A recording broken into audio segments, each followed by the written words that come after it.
Thank you, Stacy, and thanks for joining us this afternoon for what I think will be a really interesting chance to talk about, really one of the defining challenges of our era. This connecting the dots paradigm really is the right way to think about environmental issues. There are certainly specific challenges to energy, to water, to food, and to climate. But where the challenges really come together, where they're really defined, and where the solutions really need to emerge is in the interconnections. And this connecting the dots paradigm has been very effective at focusing the Stanford community and the broader world community on the nature of the issues, the nature of the interconnections. As Stacy says, this year we're going to focus on the climate as a starting point, but not as a unique area of enterprise, but recognize that it's really the connections that are important.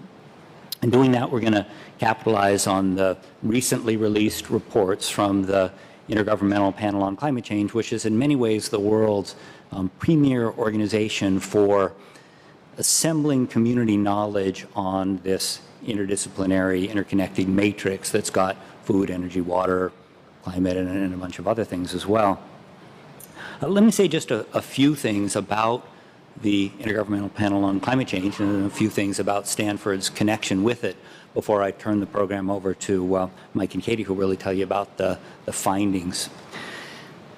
Back in the 1980s, when it became clear that human influence on climate was a major issue that deserved serious consideration by the world's communities, the world's governments and the world scientific community basically got together, made a bargain, and the bargain was the governments essentially said, scientists, if you'll follow our rules, we'll consider your reports the definitive statements on what's known and what's not known about climate change science. The rules were complicated and they involved numerous steps to assure that the science that comes through these reports is reflective of where we are in the community, that it's not biased by the perspectives of particular individuals, and that it's not susceptible to influence by either political influences or by the strong convictions of particular scientists. It's a mechanism by which the genuine body of knowledge of the scientific community gets presented with the full distribution essentially intact. The process is pretty amazing. There's government involvement at every step in deciding what the outline is, how to make a topic that is relevant to policy but not prescriptive of future policy choices.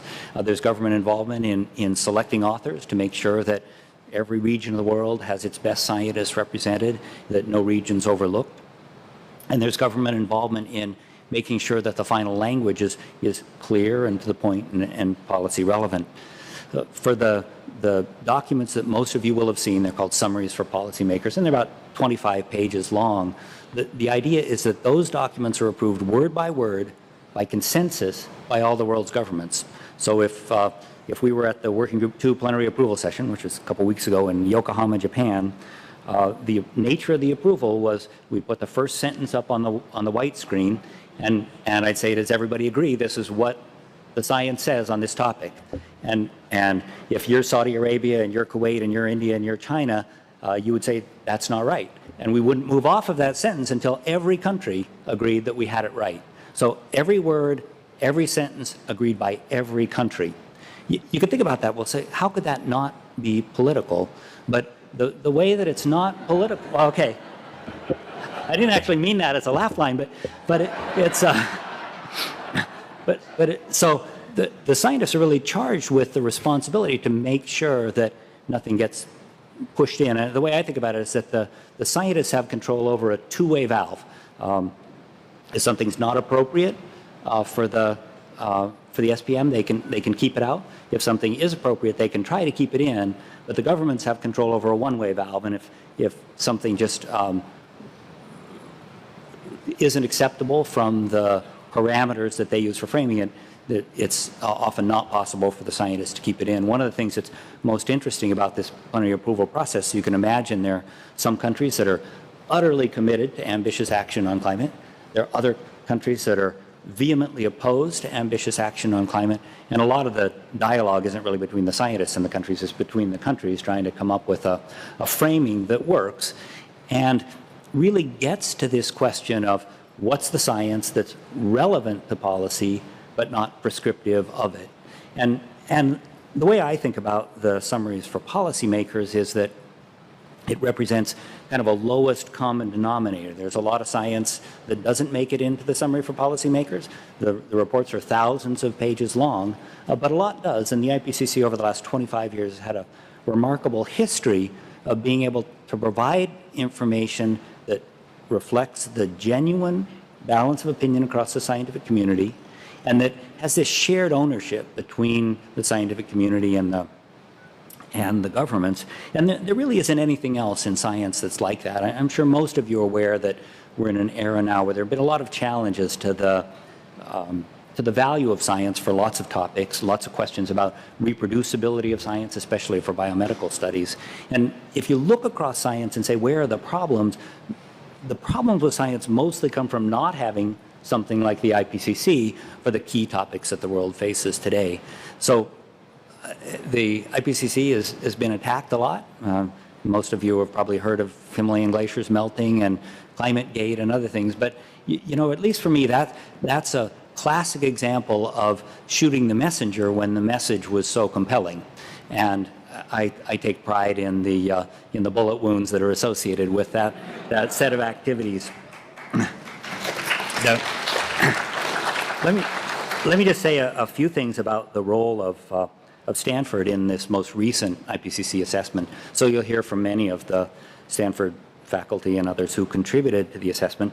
We're really fortunate that the headquarters for Working Group 2, which deals with impacts, adaptation, and vulnerability, was located at Carnegie and at Stanford. And so we had a staff of about a dozen people who were basically charged with assembling this vast quantity of information. The IPCC reports have hundreds of authors, they have thousands of reviewers, they look at tens of thousands of papers and process, well, for Working Group 2, over 50,000 individual review comments.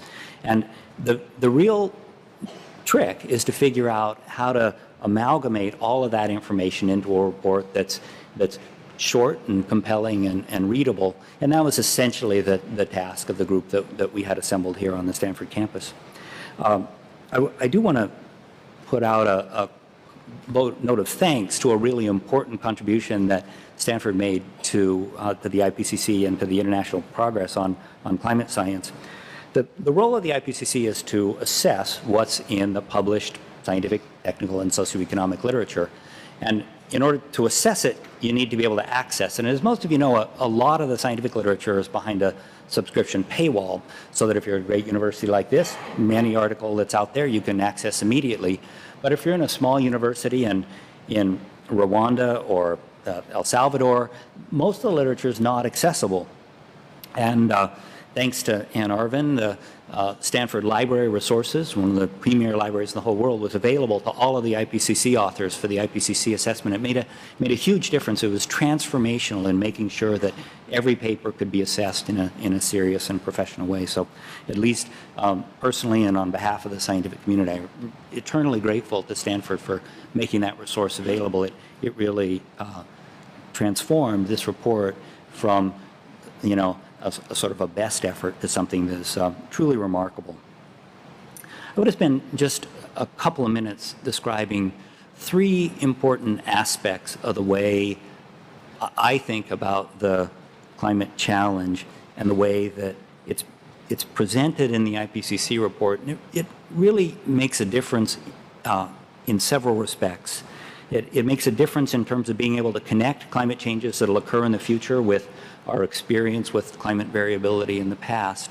It also, I think, most importantly, makes a big difference in thinking about climate change as a set of scary prospects to the future, to prospects that we can deal with in an intelligent way and in a way that allows us to build more robust, more vibrant communities in the future. And the three aspects are this. The first is that we really need to think about the challenge of climate change as a challenge in managing risks. We already face risks from climate variability that we encounter today, and we know we're not fully prepared to deal with those, whether we're in a developing society or in a rich one. And we also know that from the perspective of managing risk, there are lots of tools that are available, all the way from the informal tools that you use when you buy a vehicle and look for anti-lock brakes or airbags, up to the tools that governments use when they look at international agreements, or they look at long-lived infrastructure, or they look at investments in national security. So risk management has a rich set of experiences behind it, and it also provides a powerful way to address future issues, some of which are well understood and some of which aren't. The second thing is really important for thinking about climate change is a concept that comes from the military, and it's the concept of climate change acting as a threat multiplier. We face issues that are direct from climate change, but the likely consequences of those probably aren't as consequential as the ones that come from interactions between climate change and other outcomes. Whether the outcomes are in the sphere of security and national defense, or whether they're in the sphere of economic security, food security, housing security, coastal defenses. The thing we really need to understand is that if we want to be successful with climate, we shouldn't be focusing on climate per se. We should be focusing on climate in the context of all the other things with which it interacts. And then a final point I want to offer, just in terms of setting up the discussion, is that we live now in an era where many of the climate changes that we'll experience over the next few decades are already essentially baked into the system. Some are baked into the system as a consequence of the physical characteristics of the climate system and the fact that there's a lot of biophysical inertia in the land and the oceans, and that we'll see continued warming even if CO2 concentrations didn't increase any further. And a lot of the inertia comes from the fact that we have a whole lot of infrastructure that's based on emitting greenhouse gases that can't be retired tomorrow. That includes the entire stock of power generation, transportation, the way buildings are designed.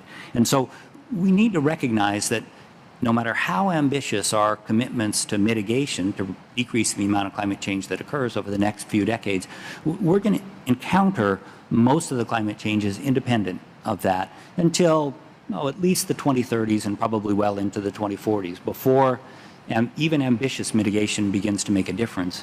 What that means is that a smart portfolio moving forward has to include a substantial focus on adapting to climate changes that can't be avoided. We used to think about adaptation as kind of a second best approach, and that if we really wanted to be serious about climate, we would deal with it by preventing climate change with mitigation. That opportunity is past, and we need to be realistic about recognizing that in the future, the opportunity set has to involve both adaptation and mitigation. I think about the next few eras as the next few decades as an era of climate responsibility. We need to take responsibility for the fact that there are going to be consequential climate changes, and there's nothing we can do to avoid those, and that investments in adaptation are going to be truly critical. But it's also an era of climate responsibility in the sense that this is the critical time for taking responsibility for the climate outcomes that we experience at the end of the next century and beyond, when ambitious investments in mitigation really can make a big difference, make a difference between a world that looks and functions more or less similar to the world we've known for the last few centuries, to one that's totally different.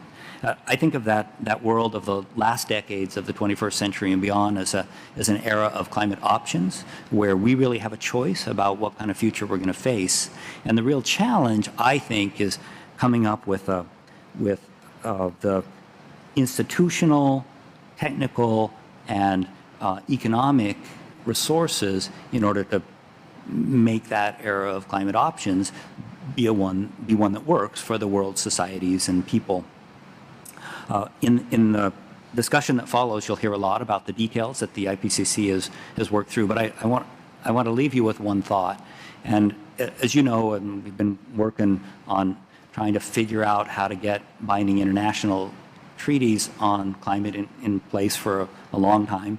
And it's been a challenge and will probably continue to be a challenge.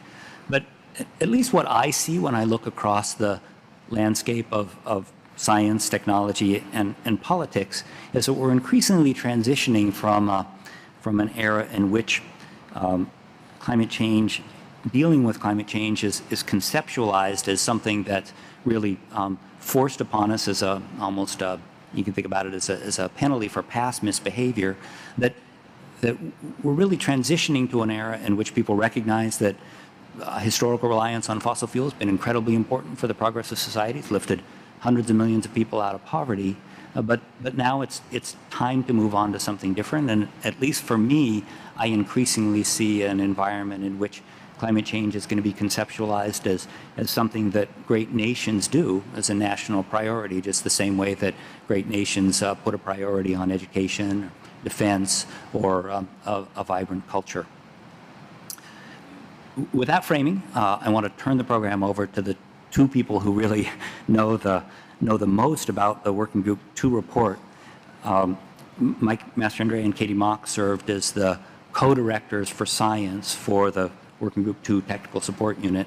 I think of them essentially as being at the top of a pyramid where there was this vast amount of information flowing together, and we had hundreds of brilliant authors who worked on consolidating that into compelling statements, but the detailed negotiations about what statements made it into the summary for policymakers, how those should be framed in order to be understandable and acceptable to governments, and how they fit together into a storyline was really the work at the level of the technical support unit, and especially Mike and Katie.